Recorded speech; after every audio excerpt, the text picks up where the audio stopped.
Let's dive into some quarterback rankings. And really, we're not going to rank the quarterbacks as much as Brum has posed some interesting Shit, I got questions. my rankings right here. What are you Oh, talking about? We're okay. not gonna rank Oh, them? shit. Okay. Okay. So then you control this. How do you want to do this? Because I have I some hated this. questions I want to get I to. hated this ranking. I thought this ranking was so bad. Okay. So give us By Aaron Murray's 247.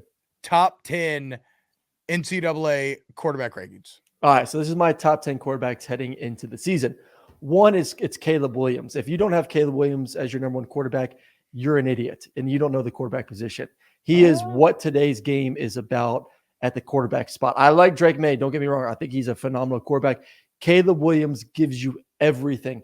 Plus, the dude won the Heisman last year. So this is where I immediately discredit this entire list is when you have Drake Maye 1 over Caleb Williams for top quarterbacks heading into the season. Caleb 1, Drake 2. I got Michael Penix at 3. I think he's going to have a monster season at Washington. I think Washington's underrated heading into the year. I think he's a dark horse, major dark horse to win the Heisman with the kind of numbers he's going to put up. I like Bo Nix at 4. 47 career starts, has a lot of talent around him. A little question about the offensive line, but I think he's a guy that has just gotten better and better and better and better every single season. I think he's going to have a great year. I got Jaden Daniels at my number 5 spot at LSU. I think he's going to have a monster season with the weapons around him, the offensive line, and just how much he's improved as a thrower. Seeing him in their spring game a couple of months back. He's another guy that's going to have a chance to be in New York. Number 6, you're going to hate me for saying this, but when you look at the team that's around him, when you look at the weapons at the receiving position, Quinn Ewers at number 6. Yeah, there it is. Quinn Ewers at number 6. Oh my God. 7. Does anybody ever have to prove anything to you anymore? No, like it doesn't matter. If I saw some good stuff from Quinn last year. I saw the potential early in the season before he got hurt and kind of went to crap. Real quick. Let's dive into one of our sub questions then. What's the ceiling on Quinn Ewers? Because to me, the ceiling is not the problem. The ceiling is as high as the high ceiling is extremely high. Right. The ceiling is it being in New York and this team's fighting for a national championship. Yeah, exactly. Right. Like we saw it in flashes last year. The quarter and a half he played against Alabama or whatever it was, some other throws that I've seen highlight on social media. Yep. But then it was just so wildly inconsistent in year one. And I'm just not sure how. I mean, year one. Yeah, exactly. So you're just expecting you're expecting him to start to just take a massive jump this offseason then and start to fulfill some of that potential. 100%. Year 2. You're not paid to flash a QB. You're paid for that consistency. I get it, but also last year, to me, you look at the offense, and it was obviously you have a great running back, which helps, but they only had one really good receiver, Xavier Worthy. I didn't love the rest of the receiving core. You mean they only had one worthy receiver? They had only one worthy receiver in Xavier Worthy. This year, they're loaded, man. You got him. AD Mitchell's a stud if AD can stay healthy. I think Isaiah Nayor, I had an opportunity to cover him a couple of times when he was at Wyoming. I think he's a hell of a receiver. He was going to play a big role last year before he tore his ACL before the first game of the season. They have a freshman 5-star receiver as well. Like, this is an offense that has way too much talent. Like I said, this is an offense that for Sarkisian is going to feel a lot like what he was coaching at Alabama. So I think all that put together with year 2 in the system, cutting the hair, the mullet, all that shit, focusing on football, I do think Quinn Ewers is going to have a monster season. Okay. What's your number 7 quarterback? 7 quarterback, Sam Hartman. Oh, okay. Him. I want to see what he looks like in a new offense that isn't the whole slow mesh at Wake Forest. Obviously, he doesn't have, Notre Dame's not going to have a ton of elite talent around him. So I don't expect the Notre Dame quarterback to go out there and throw 35, 40 touchdowns. But I still think he's a hell of a quarterback. I think he has an opportunity to have a hell of a year. I just don't think numbers-wise it's going to be anything super sexy. Can Sam Hartman make the Irish into a playoff contender? No. Yeah, nope. I don't think so either. Nope, not buying that. I think, look, he's physically beautiful. I think he will put up good numbers. And reportedly, from kind of reading up a little bit, getting ready for this segment, it seems like he looked like really in control in the spring game, like way more than he should have, considering he just showed up. But it's not really about Hartman. It kind of goes back to Notre Dame, right? I mean, Lou Holtz was awesome. After that, Bob Davis, Tyron Willingham, Charlie Weiss, they all failed. Brian Kelly was awesome. And he got them close, but they could not win a championship. And I really like Marcus Freeman. And again, I gave Notre Dame credit the other day for overcoming the things we talked about, like some of their geographical issues, some of the academic things they have to overcome. But Marcus Freeman, as much as I like him and I think he's cool and another good looking man, he's a relative unknown. So with a new coordinator after losing Tommy Rees, only 68% of returning production from an offense that already wasn't great. I think they're way more fun to watch with Sam Hartman. I think they're frisky and good, but like you can't lose 2 games and make the playoffs. And they got to play Ohio State, USC, and Clemson.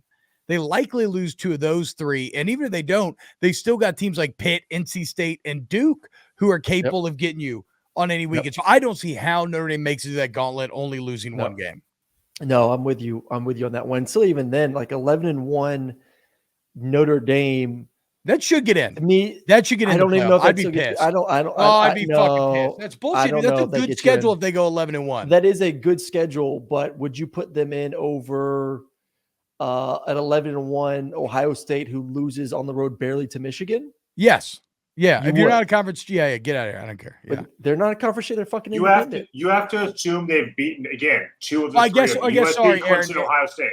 Yeah, I was gonna say if in your scenario, if you beat Ohio State, then yes. If you lose Ohio State, then no. Then no. Yes. And I think the big game for Notre Dame, because I think most people anticipate the Big Ten to get 2 teams in again this year because Michigan and Ohio State are just that much better than everyone else.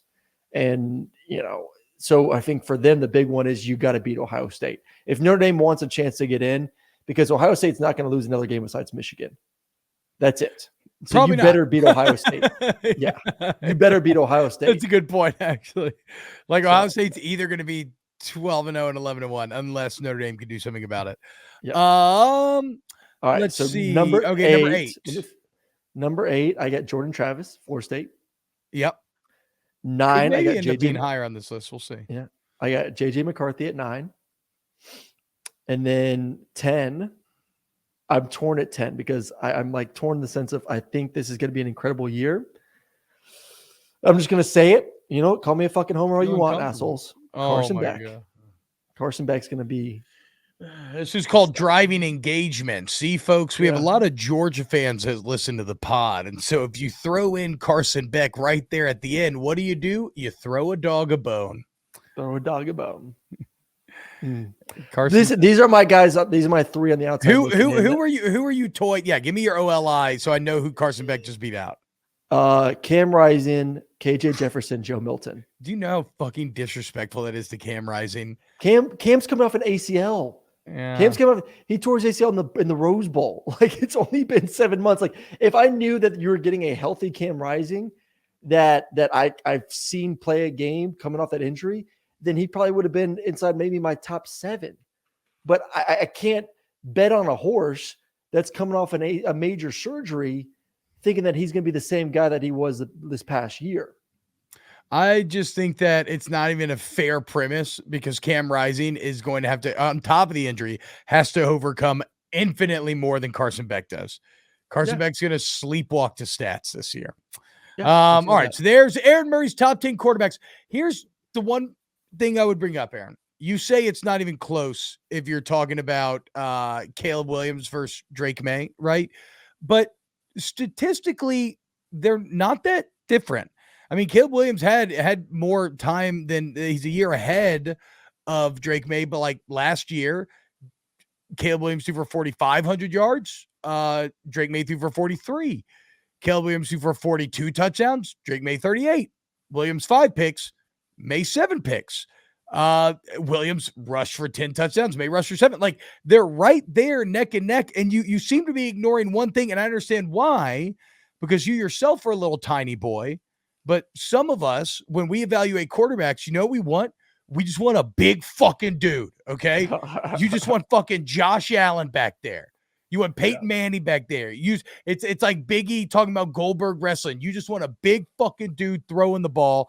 And look, you want Patrick Mahomes or you want Josh Allen? You want Patrick okay. That was round 1. Who do you want? So that was round 1 of the big versus little man. This could be round 2 versus big little man. Maybe the big man takes it home this time. I mean, Drake Maye is 6'5", 230 at 20 years old. Caleb I Williams get is it. He's 6'1", I love him. You 215. act like I don't think he's elite. I mean, this is going to be the number I'm one, just saying number that's two a pick in big the NFL difference in draft this year. size. Yeah, but who's the best? Who's the best player, best quarterback in the NFL right now? Patrick Mahomes, who is the same size as Caleb Williams. Yes, Caleb Williams is more like Patrick Mahomes. That is fair. I did the way they play eerily similar. I'm taking that brand of football, and I love Josh Allen. Josh Allen to me is transformed as a player since his rookie year. I did not believe in him, and now he's turned into a top 3, top 4 quarterback in the NFL. Drake Maye obviously is a lot more refined as a quarterback. Will have an easier transition to the NFL, but I still think the way the game is played, I'm taking a quarterback that is more similar to Patrick Mahomes than a guy like Josh Allen. Don't forget, though, Caleb Williams paints his nails, bro.